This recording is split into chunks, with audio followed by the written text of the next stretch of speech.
Muy buenas noches, señores. Bienvenidos de nueva cuenta, ya estamos aquí. Bendito Padre, gracias por este tiempo que podemos pasar en tu presencia, Señor, porque nos has permitido el día de hoy congregarnos con nuestros hermanos en la fe para escuchar el mensaje que tenías. Gracias, Señor, también porque nos das la oportunidad de seguir con la lectura de tu palabra y que podamos seguir ampliando nuestro conocimiento de ti. Bendito seas, Señor, siempre y por siempre. Amén. Muy buenas noches, señores. Miren, aquí dejé mi jarrita de agua. Vamos a comenzar con la lectura, con la reflexión que hace nuestro hermano Raimundo acerca del versículo del día de hoy, que fue de la primera carta a los Tesalonicenses, capítulo 5, versículo 15, y que escrito está: Miren que ninguno pague a otro mal por mal, antes seguid siempre lo bueno unos para con otros y para con todos. Hagamos el esfuerzo de practicar las enseñanzas de nuestro Maestro, Señor y Salvador Jesús, para aprender en todo momento a mirar como mira Dios a todos, con el propósito de ser cuidadores de todos los que nos rodean, para guiarlos a conductas con nuestro ejemplo de comportamiento hacia el prójimo, de humildad, mansedumbre, adoración y alabanza, porque nos enfoca en lo que escrito está. Por lo demás, hermanos, todo lo que es verdadero, todo lo honesto, todo lo justo, todo lo puro, todo lo amable, todo lo que es de buen nombre, si hay virtud alguna, sea algo digno de alabanza, en esto piensen. Filipenses 4:8. Con todo esto, comportémonos como hijos obedientes, porque esto agrada a Dios, y ser luz en el presente como su Hijo amado Jesús. Aleluya. Bueno, vamos a iniciar con la lectura del capítulo número 30 del libro de Jeremías, y escrito está: Dios promete que los cautivos volverán. Palabra del Señor que vino a Jeremías diciendo: Así habló el Señor Dios de Israel, diciendo: Escríbete en un libro todas las palabras que te he hablado, porque he aquí que vienen días, dice el Señor, en que haré volver a los cautivos de mi pueblo Israel y Judá, ha dicho el Señor, y los traeré a la tierra que di a sus padres y la disfrutarán.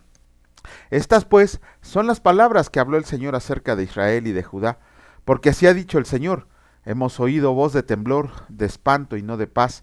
Inquieran ahora y miren si el varón da a luz, porque he visto que todo hombre tenía las manos sobre sus lomos, como mujer que está de parto, y se ha vuelto pálidos todos los rostros.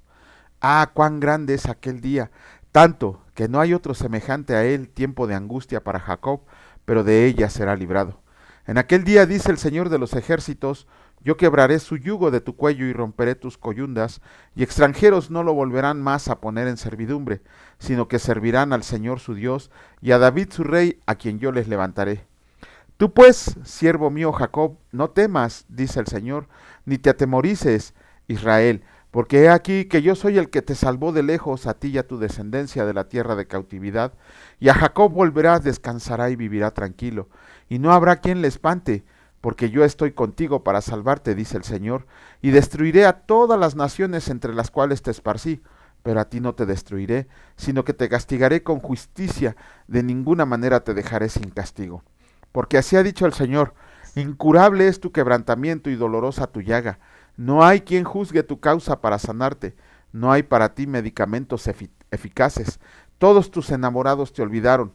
No te buscan, porque como hiere un enemigo te herí con azote de adversarios cruel, a causa de la magnitud de tu maldad y de la multitud de tus pecados. ¿Por qué gritas a causa de tu quebrantamiento? Incurable es tu dolor, porque por la grandeza de tu iniquidad y por tus muchos pecados te he hecho esto. Pero serán consumidos todos los que te consumen y todos tus adversarios. Todos irán en cautiverio, hollados serán los que te hollaron, y a todos los que hicieron presa de ti daré en presa. Mas yo haré venir sanidad para ti, y sanaré tus heridas, dice el Señor, porque desechada te llamaron, diciendo: esta es Sión de la que nadie se acuerda. Así ha dicho el Señor: he aquí yo hago volver los cautivos de las tiendas de Jacob, y de sus tiendas tendré misericordia, y la ciudad será edificada sobre tu colina, y el templo será asentada según su forma, y saldrá de ellos acción de gracias y voz de nación que está en regocijo, y los multiplicaré y no serán disminuidos, los multiplicaré y no serán menoscabados, y serán sus hijos como antes, y su congregación delante de mí será confirmada, y castigaré a todos tus opresores. De ella saldrá su príncipe, y de en medio de ella saldrá su señoreador, y le haré llegar cerca, y él se acercará a mí, porque ¿quién es aquel que se atreve a acercarse a mí?, dice el Señor, y me serán por pueblo, y yo seré su Dios. He aquí, la tempestad del Señor sale con furor, la tempestad que se prepara sobre la cabeza de los impíos reposará. No se calmará el ardor de la ira del Señor hasta que haya hecho y cumplido los pensamientos de su corazón. En el fin de los días entenderán esto. Capítulo 31 del libro de Jeremías, escrito está: En aquel tiempo, dice el Señor, yo seré por Dios a todas las familias de Israel, y ellas me serán a mí por pueblo. Así ha dicho el Señor: el pueblo que escapa de la espada halló gracia en el desierto, cuando Israel iba en busca de reposo. El Señor se manifestó a mí hace ya mucho tiempo, diciendo: con amor eterno te he amado, por tanto te prolongué mi misericordia. Aún te edificaré y serás edificada. Oh Virgen de Israel, todavía serás adornada con tus panderos, y saldrás en alegres danzas. Aún plantarás viñas en los montes de Samaria. Plantarán los que plantan y disfrutarán de ellas, porque habrá día en que clamarán los guardas en el monte de Efraín: levántense y subamos a Sión y al Señor nuestro Dios, porque así ha dicho el Señor: regocíjense en Jacob con alegría y den voces de júbilo. A la cabeza de naciones hagan esto, hagan oír, alaben y digan: oh Señor, salva a tu pueblo, el remanente de Israel. He aquí yo los hago volver de la tierra del norte, y los reuniré de los fines de la tierra, y entre ellos ciegos y cojos. La mujer que está encinta y la que dio a luz juntamente, en gran compañía volverán acá. Irán con lloro, mas con misericordia los haré volver, y les haré andar junto a arroyos de aguas, por camino derecho en el cual no tropezarán, porque soy a Israel por padre, y Efraín es mi primogénito. Oigan palabra del Señor, oh naciones, y háganlo saber en las costas que están lejos, y digan: el que esparció a Israel lo reunirá y guardará, como el pastor a su rebaño. Porque el Señor redimió a Jacob, lo redimió de mano del más fuerte que él, y vendrán con gritos de gozo en lo alto de Sión, y correrán al bien del Señor, al pan, al vino, al aceite y al ganado de las ovejas y de las vacas. Y su alma será como huerto de riego, y nunca más tendrán dolor. Entonces la Virgen se alegrará en la danza, los jóvenes y los viejos juntamente, y cambiarán su lloro en gozo, y los consolaré y los alegraré de su dolor. Y el alma del sacerdote satisfaré con abundancia, y mi pueblo será saciado de mi bien, dice el Señor. Así ha dicho el Señor: voz fue oída en Ramá, llanto y lloro amargo. Raquel, que lamentó por sus hijos y no quiso ser consolada acerca de sus hijos, porque perecieron.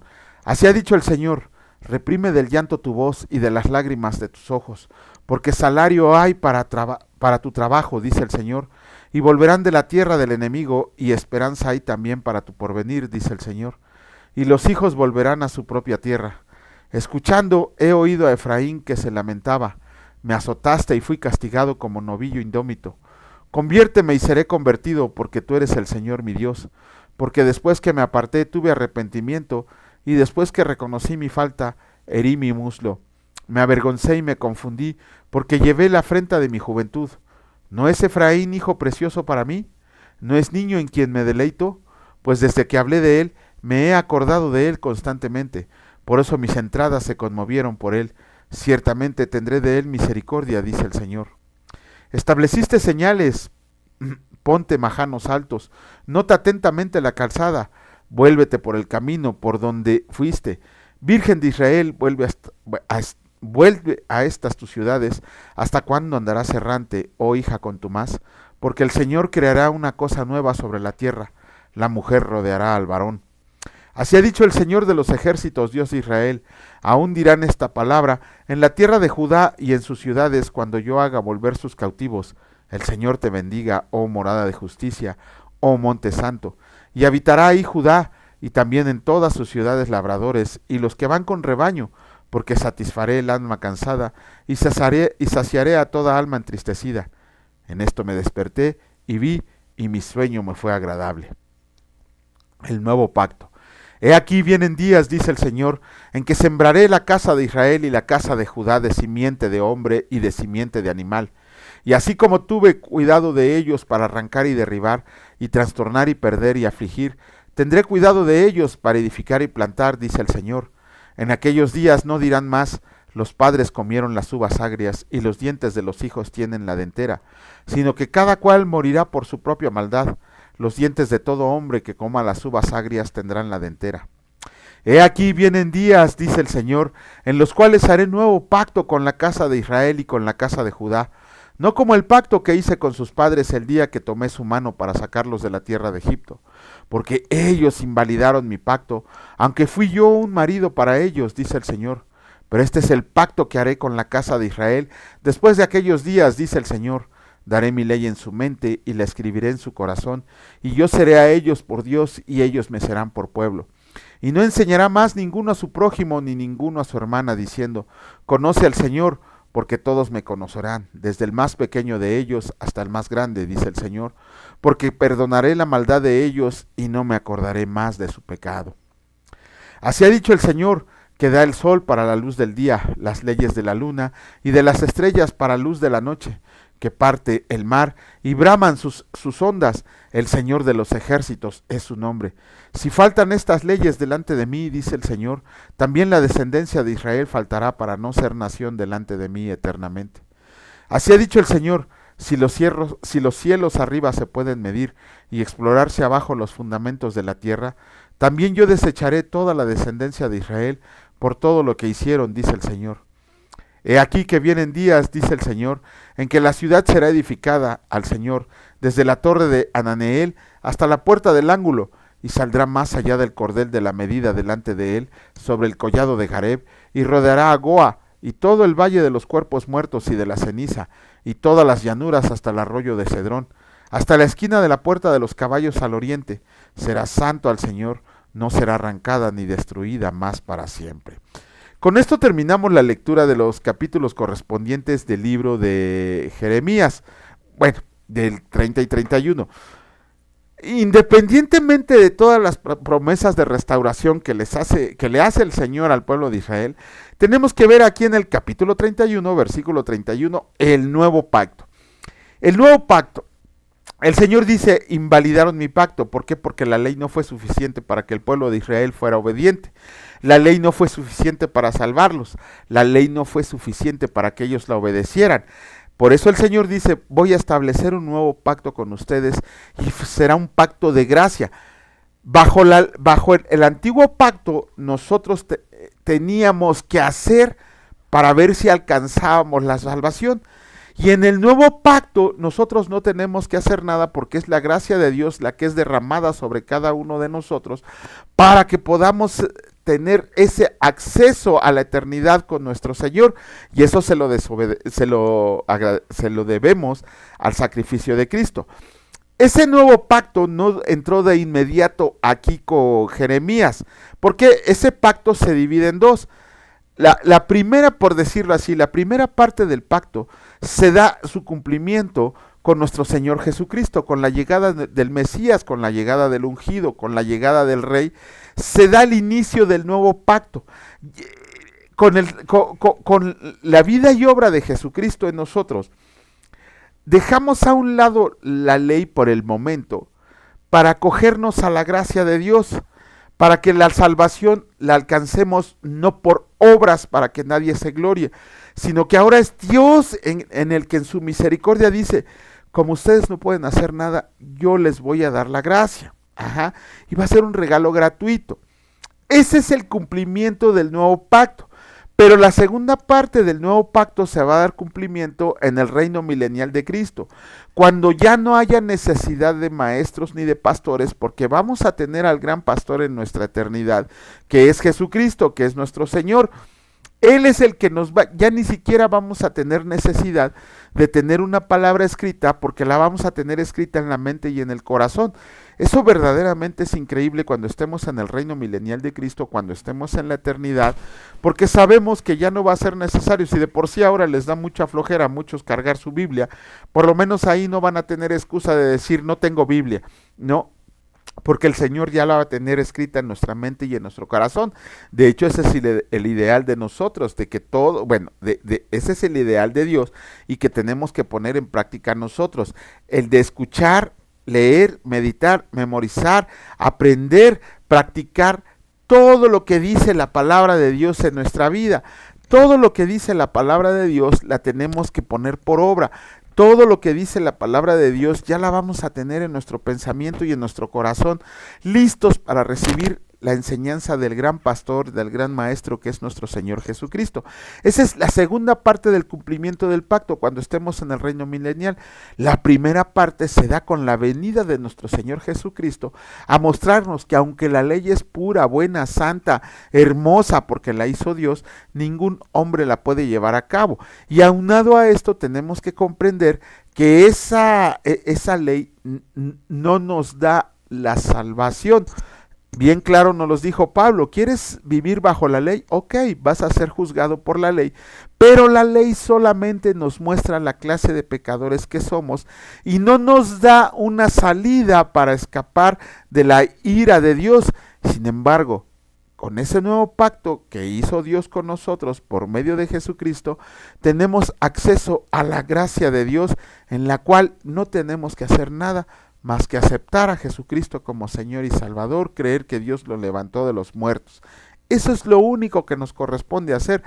Obviamente, ya conforme lo hemos ido leyendo, tenemos que estar muy empapados de la palabra de Dios para cuando venga el enemigo a tratar de que no lleguemos a esa salvación tan grande. Bueno, vamos a comenzar con una nueva carta, una carta muy pequeña, la carta a Filemón. Esta carta, aunque es muy personal, fue escrita a varios individuos y a una iglesia. Esta es la famosa carta del perdón. ¿Quién era Filemón? Filemón era un hermano en la fe que Pablo había ganado y que en su casa se había hecho una iglesia. Desgraciadamente para él, Onésimo, que era su esclavo, no solo escapa, sino que le roba y se va, y eso hace que vaya a caer preso en la cárcel de Roma donde estaba Pablo. Y ahí Onésimo recibe al Señor Jesucristo como Señor y Salvador, y entonces empieza a servir a Pablo. Después de ser un prófugo de la justicia y un ladrón, empieza a servir a Pablo en el ministerio. De hecho, Filemón aparece en dos cartas. Ahorita en la única que recuerdo en la que está es en la carta a los Colosenses. No me acuerdo dónde más está Onésimo. Está en la carta a los Colosenses. No recuerdo qué otra carta es en la que está. Filemón se vuelve una ayuda indispensable para Pablo. Pero Pablo, sabiendo que todos nosotros que tenemos que dar cuentas a Dios, le dice a Onésimo que se regrese con Filemón, pero por medio de esa carta, Pablo le pide a Filemón que perdone a Onésimo. ¿Por qué? Porque se ha vuelto un hermano en la fe, pero no solo le pide que lo perdone, también le pide que lo reciba como si estuviera recibiendo al mismísimo Pablo. Imagínense a Filemón, que era dueño de Onésimo, que éste se escapa y que aparte le roba. Imagínense cómo estaba enojado. Sin embargo, por medio de la carta, Pablo le está pidiendo que lo perdone, y ahí vamos a ver en la lectura lo que pasa. Es una carta que nos tiene que llevar a pensar en el perdón que se tiene que ofrecer a los hermanos en la fe. También esta carta estamos viendo que la palabra de Dios permitía la esclavitud, pero cuando era entre cristianos, la esclavitud era inclusive hasta benévola y piadosa con los esclavos. No era la esclavitud de los romanos, de los griegos, que veían a los esclavos como si fueran ni siquiera una cosa, un trapo viejo, ¿no? Y que podían hacer con ellos lo que quisieran. Sin embargo, en la esclavitud cristiana que se permitía, eran tratados como hermanos en la fe, eran tratados como uno más de la familia. Pero bueno, vamos a comenzar con la carta a Filemón, solamente consta de un capítulo y escrito está: saludos, Pablo, prisionero de Jesucristo, y el hermano Timoteo, al amado Filemón, colaborador nuestro, y a la amada hermana Apia, y a Arquipo, nuestro compañero de milicia, y a la iglesia que está en tu casa. Gracia y paz a ustedes de Dios nuestro Padre y del Señor Jesucristo. El amor y la fe de Filemón. Doy gracias a mi Dios, haciendo siempre memoria de ti en mis oraciones, porque oigo del amor y de la fe que tienes hacia el Señor Jesús, y para con todos los santos, para que la participación de tu fe sea eficaz en el conocimiento de todo el bien que está entre ustedes por Cristo Jesús, pues tenemos gran gozo y consolación en tu amor, porque por ti, oh hermano, han sido confortados los corazones de los santos. Pablo intercede por Onésimo. Por lo cual, aunque tengo mucha libertad en Cristo para mandarte lo que conviene, más bien te ruego por amor, siendo como soy, Pablo ya anciano, y ahora además prisionero de Jesucristo, te ruego por mi hijo Onésimo, a quien engendré en mis prisiones, el cual en otro tiempo te fue inútil, pero ahora a ti y a mí no estás útil, el cual vuelvo a enviarte, tú pues recíbelo como a mí mismo. Yo quisiera retenerle conmigo, para que en lugar tuyo me sirvan mis prisiones por el Evangelio, pero nada quise hacer sin tu consentimiento, para que tu favor no fuera como de necesidad, sino voluntario. Ya. Porque quizá para esto se apartó de ti por algún tiempo, para que le recibieras para siempre, no ya como esclavo, sino más que esclavo, como hermano amado, mayormente para mí, pero cuanto más para ti, tanto en la carne como en el Señor. Así que, si me tienes por compañero, recíbelo como a mí mismo. Si en algo te dañó o te debe, ponlo a mi cuenta. Yo, Pablo, lo escribo de mi mano, yo lo pagaré, por no decirte que aún tú mismo tú me debes también. Sí, hermano, tengo yo algún provecho de ti en el Señor, conforta mi corazón en el Señor. Te escribo confiando en tu obediencia, sabiendo que harás aún más de lo que te digo. Prepárame también alojamiento, porque espero que por sus oraciones les seré concedido. Saludos y bendición final. Te saludan Epafras, mi compañero de prisiones por Cristo Jesús, Marcos, Aristarco, Demas y Lucas, mis colaboradores. La gracia de nuestro Señor Jesucristo sea con su espíritu. Amén. No sabemos, la verdad la palabra de Dios no nos dice, si Filemón perdonó a Onésimo. Lo más seguro es que sí, porque Pablo elogia a Filemón como un fiel colaborador suyo. Y además le pide que por favor ya reciba a Onésimo más que a un esclavo, como una fe, como un hermano en la fe. De hecho, esta carta nos deja como que el espacio abierto para que nosotros pensemos en lo que es el perdón.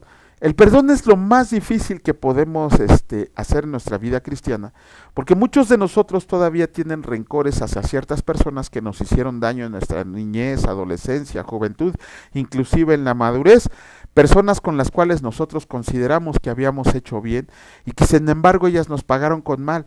Y muchas veces ese rencor queda guardado en nuestro corazón con un ánimo de venganza, con un ánimo de hacer las cosas como queriendo desquitarnos. Sin embargo, tenemos que comprender que el perdón que nos otorgó Dios por medio de Jesucristo, que el perdón que otorgó Filemón a Onésimo, es el mismo perdón que nosotros tenemos que otorgarle a los demás, ese mismo perdón que nos debe de llevar a mostrarle a todo el mundo que somos hijos de Dios, que hemos cambiado de pensamiento, que somos unas personas diferentes en Cristo y que seguramente, aunque nos cueste trabajo, tenemos que trabajar en pedir perdón a los demás, aun y cuando fueran las personas que nos hicieron daño a nosotros y que ellas nos tendrían que pedir perdón, nosotros tenemos que pedirle perdón a ellas. Eso es lo que marca la palabra de Dios, eso es lo más difícil que podemos hacer, pero eso es lo que el Señor espera de cada uno de nosotros. Bendito Señor, te agradecemos porque cada día que vamos avanzando en la lectura de tu palabra, nos vamos dando cuenta de todo aquello que pides y requieres de nosotros. Gracias, Señor, porque además de enseñarnos, nos das la fuerza, la sabiduría, la inteligencia espiritual para poder actuar conforme a tu palabra, para llegar a la medida de la estatura de un varón perfecto, que es nuestro Señor Cristo Jesús. Danos, Señor, el consuelo que necesitamos en el corazón para perdonar a todos los que nos hicieron daño, para todos los que nos harán daño, Señor, y para aquellos que se gozan haciéndonos el mal. Gracias, Señor, por este día en el que derramaste tu bendición y tu provisión sobre cada uno de nosotros, por el resguardo que tuviste de nuestra familia y de nuestros hogares. Bendito sea, Señor, por siempre y para siempre. Amén. Que la gracia y la paz de Jesucristo estén en sus corazones, reinen en sus hogares, y si Dios lo permite, nos vemos el día de mañana. Cuídense mucho, hasta luego.